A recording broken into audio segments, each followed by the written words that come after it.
Hello you, welcome to Geekism and welcome back to Betaville Zoo, our full beta series we're doing here for Planet Zoo. If you go on to enjoy this video, please let me know by leaving a like, and if you're new here and you want to see lots more Planet Zoo content, make sure you've clicked subscribe. First of all, before we talk about what we're building today, I want to say a huge welcome to all the new subscribers and a thank you to all of subscribers that have been with us for a little while. I'll be honest with you, I don't normally talk about this sort of stuff. I find it really soppy and really kind of like a bit silly, but the way that the beta's gone for me has been incredible. Not only have I really enjoyed playing, and if I'm really honest with you, it's the first time I've really enjoyed playing a game in quite a long time, like this much. Like, don't get me wrong, I've really enjoyed Zoo Tycoon recently, and Flotsam was really good fun. I've actually got a few Flotsam videos still to put out. But you know, I really feel that original rush that I got with Planet Coaster a couple of years ago with this. Like, I'm just desperate to play, you know, waking up in the morning early, or, you know, looking at the clock at night time and it's 3 a.m. playing. You know, it just hasn't happened for so long. It's so awesome. So not only am I really enjoying it, it seems that you folks are really enjoying it as well, and that's just the perfect combo, really. And it's making, personally, I think it's making some of the best content I've made in quite a while, and obviously engagement is up and everything, and it's really quite awesome to see. So not only am I quite pleased from a creative point of view, you know, from a sort of, I'm proud of the stuff I'm making, I'm glad it's going down well. As messy and dirty as it is, it's doing really well financially as well, which is really helpful, because if you are new, you may not know that we've recently emigrated to Canada from the UK, myself and my wife and our son. And whilst I adore the country and overall it's going really well, a lot of the processes we need to do are taking quite a while, and a lot of them are a lot more expensive than we thought, and it's been a little tough in some ways, to be honest with you, financially. And summer on YouTube is never great. Summer views are always a little lower, and you earn a little less money. And this summer especially, there really wasn't that much out that really caught my attention or my subscribers' attentions, and both those things kind of made a perfect storm, which meant revenue was really quite low during the summer, unfortunately.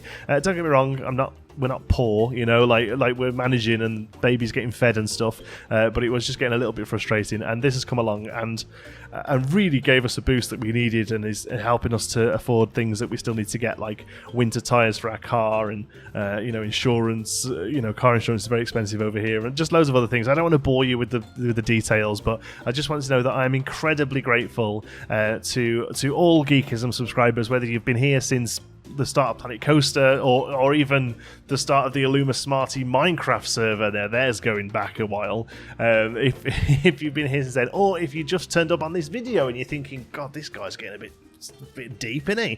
Then you're very welcome as well. So yeah, thank you all so much. I'm so glad you've enjoyed the beta. I'm so glad you've enjoyed my content, and here's to lots more Planet Zoo content here on the channel over the indefinite future, I suppose. Right, let's talk about what we're actually doing here today then. We are building a Gharial exhibit. Gharial is a reptile. It's a type of well, it's part of the crocodile family. I'm still learning all my genuses and stuff, but it's basically like a long snouted croc type thing.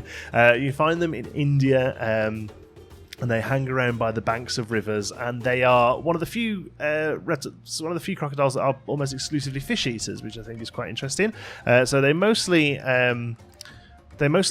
eat fish out of the water, and because of that, they don't really pose much of a threat to humans, as opposed to something like a saltwater crocodile would do. You know, they kind of keep themselves, and you can find footage online of people washing clothes in the river with a Gharial pottering past them and not really having much of a care in the world, which is a shame, because they are incredibly endangered. And usually, if an animal's endangered, it's because it either tastes nice or it gets in our way, and it's a horrible thing, but that's basically how the human race works. And it's such a shame to see that these gorgeous animals aren't doing very well, despite them really not bothering us in any way, and it makes me so sad. I mean, not that if they did bother us, it would be okay to kill them, but you know what I mean. Like, it's just that the fact that they just want to get on with life and just want to exist, and we are awful. Like, it's just as simple as that. God, this really is getting a deep episode, isn't it?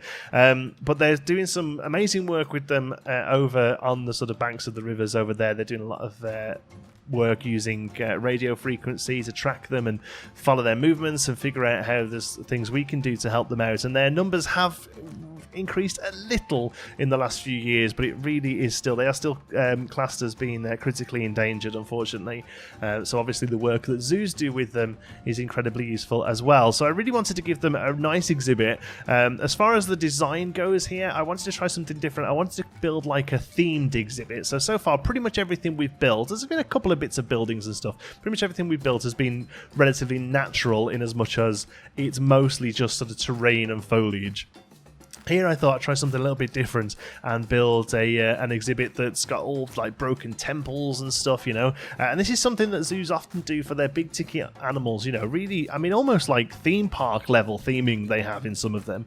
And obviously the animal doesn't particularly mind. It's still got everything it needs. It's still got its foliage. It's still got lots of water. The gharials need a lot of water. They're actually the most aquatic of all the crocodiles, so they need a lot of water. If I'm totally honest with you, I did go into building this a little blind. And then I, halfway through the build, placed a Gharial in it so that I could start working on terrain and stuff, and they are a lot bigger than I thought they were. I don't know why I thought they were smaller. I got it in my head that they were more of a, like the size of a large lizard, more like the Nile monitors or something. And I put it down, I was like, whoa, he's pretty big. But as far as the game is concerned, it is a little small. It's still in the green, but the size is just slightly too small for him, but he's happy with it, so I'm kind of happy to go with it. I say this is one of the first animals I think we've placed down, maybe warthogs I guess, that have like gender dysphoria, so you can actually sort of tell the difference. Gharials, male Gharials, have these huge bulbous like ball on the end of their nose. It's quite incredible, really. They're very long, thin snouts, and these bulbous growth on the end of their nose, basically. So you can tell the male ones because of that. So this is a male. Just got the one. Probably will keep it that way. This sort of exhibit is more suited to a single one, and in the wild they are relatively singular as well. Although one thing they have found really fascinating recently is that they found these nurseries of Gharials. Very often a male Gharial will look after up to 1,000 babies at a time in like this huge nursery. They're literally just like the dude's just sitting there in the water, and these little things are crawling all over him. It's incredibly fascinating to watch, and that kind of nursery demographic happens with quite a few animals actually. Elephants have been known to do it, penguins do it famously, but it's new information that they're finding about these Gharials now that they're doing that. So it's all this amazing information and stuff that's going on, and a lot of this good work comes from zoos as well. They're able to sort of monitor the feeding habits and stuff, which I think is really awesome. Talking of feeding habits, the one thing I didn't do in the time lapse here is place down things like feeders and enrichment items. I thought that would be a nice opportunity for us to go into a live clip and do that live at the end there, just to make sure he's really happy. Foliage wise, trying to keep the foliage up towards this one end. I've kind of gone for like nature down the one side and then this temple building on the other. And again, he doesn't have a massive tolerance for too much foliage, to be honest. You'll see here I'm actually having to delete stuff to place other stuff in. I really wanted to use some of these vines. So yeah, to kind of get away from that, I've kind of had to do it this way around. Here I would really have liked some bamboo just against that left edge there, because it's a little bit plain, but no, the percentage was just too high. And then here in the ground I really wanted to kind of get this sort of ruins. Again, I would have loved some like mulchy kind of, you know, viney, watery things under there, but there isn't many in the game, to be honest. And also, from a zoo point of view, it's quite important to have your water very plain and clear for safety reasons of the keepers going in. That's one thing that the research from Missouri Gardens actually threw up when Mass was doing his gators. So yeah, the idea there is your water is normally concreted. So here we are then, having a look at it in live action, so to speak. Lowered the path a little bit. I think at some point in here the water was actually a little higher, and then through editing the walls and stuff I've had to actually place it a little lower, and where the path sat, it actually meant only sort of like the bottom third of the window was actually any good to see out of. So what I'm actually going to do is no, not that one, drop all of these down a little. So I mean we could even lower that water one, I suppose, as in actually lower the glass structure. Let's edit the barrier. What's up with here? Oh, there's a few things that we actually we'll sort that in a minute. Mostly just his food and whatever else. Okay, let's just take those and those and just lower you a little. Should have no problem sitting in there. That just neatens that up. Okay, so what's that piece there then? If that's not the barrier. No, here. I want to come out of barriers, thank you. Here. What are you? Are you the back of that? Ah, okay. Well, I don't like that. So let's fix that. It looks like it doesn't look like a conscious decision. It looks like something's poking. And we don't like pokey things. I've always said that. Let's put that in there then. Okay. So yeah, we need to do some detailing, some placing of nice items for our Gharial chappie. We need some way to feed him first of all. We haven't got anywhere for him to feed, so let's go into habitat and select the Gharial. Have a look what we've got available.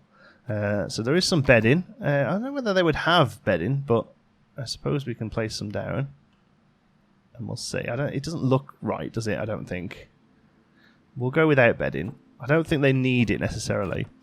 So water, they're obviously fine for. Food tray, we're going to give him a large food tray because I reckon he's a bit of a beastie eater. This one, I reckon he's going to want to get his grub on, and I'm going to place it over here. What I would maybe like to do, actually, let's place that down there, is look at tying this in with the build a bit more. So we might just do that in a moment. As far as fun things go. Sprinklers are always popular. Let's put a sprinkler up here for him to chill out with. Did he actually place that? Yeah. And the ball he would just pop. Oh, they like rubbing pads. Okay, we'll have one of those because we haven't got many animals with those actually. I haven't got that much room for where he can use stuff like this actually. It's just the sort of animal that doesn't seem like it would do much, you know. Okay, let's come to there. Alright, so what I'm going to do is actually take a piece of this building, duplicate it, and I'm just going to see if we can do a little bit of work with this, just because it's a big metal square, right, and it always looks a little funky for me. So I wonder if, I mean, I certainly would take the time, if this was my zoo in real life, I would certainly take the time to make stuff look super lovely. That's not the right piece, is it? What's this I'm looking for here? Is it that one? Yeah. There we go. I'll bring that down, and we'll keep it out so it shouldn't mess with anything too much, I don't think. But we'll keep it out in case, keep it off the metal in case it does affect that way. There we go. I mean, you could even, excuse me, I think I got something in my throat, excuse me. Oh, there we go, that's shifted it, whatever it was. You could even maybe look at putting down something like that. And really just covering the whole thing, you know. And we know it's there. Yeah, let's do that. Okay. So we know that's where he gets fed, but it just ties it more in with the build, you know. So we need a new keeper for him. So let's hire a keeper, and we'll also make a new staff work zone. So new work zone. Work zone system is going to be called Gharial. There's a H in there. Gharial WS for work zone. And it's going to be that keeper box and that small hut. There we go, and then we will attach young Liz here, just Liz, no need for surnames. We're on first name terms with old Liz, even though she just started. And she can now do Gharial work zone. There we go. So I'm hoping old Lizzie here will pop in, have a look at the Gharial. He's got low welfare, I know we're working on it. And they'll go and get some stuff. So nutrition is the main one. Hydration, thirsty. Off to get some water. Looking good. Social, insufficient size or crowding issues are present. So I don't think it's crowding issues. I do think it's probably insufficient size. So if you look up here, although it's... I'm wondering whether that isn't green, maybe. Maybe he just wants more room, which is fair enough. So the easiest thing to do is just take the exhibit back a bit this way, right? Just sort of like an extra box that way. So I'll do that off camera if that is the only problem. I think otherwise he's looking alright. He's gone and got himself a drink, that's good. So space is a little low. And food enrichment, I'm not doing food enrichment right now because the game still seems to be a bit janky around it. But here we go. He's going for his first swim. Is he, or is he just kind of hanging out? Let's see what the food looks like on that plinth now. Legs clip a bit, but that's fine by me. Oh, they've got it right, look. Fish. That's good to see. Fish has gone down. And that looks fine to me, I think. That's a good way of doing it. He's hungry. He's going to come and get some fishes. I was thinking about it anyway. I do like how sort of slow moving they are, you know. Just kind of hangs around. Last meal quality was actually better than it's going to be, I'm afraid, because this is only going to be basic because we don't have any research for you. Talking of which, we'll start on some vet research for Gharials. Where are you? Boom. Start improving that food quality for you. Here he comes. Clips through a little as he gets out the ground. Maybe make that a little softer of a slope. I suppose it is quite a steep slope, actually, looking at it. Yeah. So sometimes, you know, these things only really pop up to you when the actual animal's gone in, you know, and you actually start seeing it hanging around. There we go. It's going to get some grub. Nom, nom, nom, nom, nom, nom, nom. Good stuff. So we need to make the place a bit bigger and level the water out, but that's fine. I've kept you guys long enough today. But overall, I think looks-wise, it's great. Exterior needs work, obviously all this, but I think that's going to be a live stream job. So Monday is probably going to be our last beta live stream, unfortunately, but Monday we'll come in and we'll fix all this area up. So, yeah, hopefully you can join me for that. Look forward to it.